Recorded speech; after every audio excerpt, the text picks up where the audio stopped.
महायुतीच्या जागा वाटपाआधीच रवी राणांकडून उमेदवारीची घोषणा करण्यात आली. महायुतीतून युवा स्वाभिमान पक्षाकडून निवडणूक लढणार असं रवी राणांनी म्हटलंय.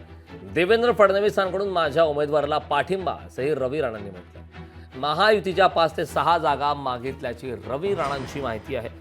त्याची मोठी बातमी आता समोर येते आहे. महायुतीमध्ये अद्याप ही जागा वाटप बाकी असताना देखील आता एक मोठी माहिती समोर येते आहे. रवी राणा यांनी आपली उमेदवारी जाहीर केलेली आहे. त्यामुळे आता या संदर्भात काही वाद निर्माण होतो का हे पाहणं महत्त्वाचं आहे. मात्र मोठी अपडेट, महायुतीच्या 5 ते 6 जागा मागितल्याची रवी राणांची माहिती आहे. फडणवीसांकडून माझ्या उमेदवाराला पाठिंबा आहे असंही रवी राणांनी म्हटलंय.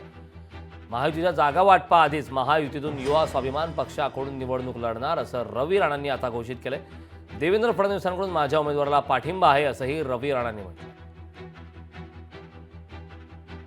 भाजपने 25 जागा मागितल्या, ते अमरावती शहर मतदारसंघ मागितलेला आहे आणि बाकी महाराष्ट्रामधले बाकीचे मतदारसंघ मागितले आहे. बंडेरामध्ये महायुतीचा उमेदवार मी आहे. मी युवा स्वाभिमान पार्टीतर्फे लढणार आहे. माझं चिन्ह पाना आहे. देवेंद्र फडणवीस साहेबांनी मला हिरवी झेंडी दिलेली आहे आणि त्यानुसार महायुतीचा उमेदवार म्हणून मी त्यांनी त्या ठिकाणी पूर्णपणे त्याला समर्थन दिलेलं आहे आणि 5 ते 6 जागा मी सुद्धा युवा स्वाभिमान पार्टीच्या वतीने त्यांना मागितलेले आहे की महायुतीतर्फे युवा स्वाभिमान पक्षाला सुद्धा जागा द्या, जेणेकरून महायुतीचे उमेदवार युवा स्वाभिमान पार्टीवर निवडून येतील आणि महायुतीचा त्याच्यामध्ये फायदा होईल. लोकशाही मराठी ऐका, पहा, जागरूक रहा.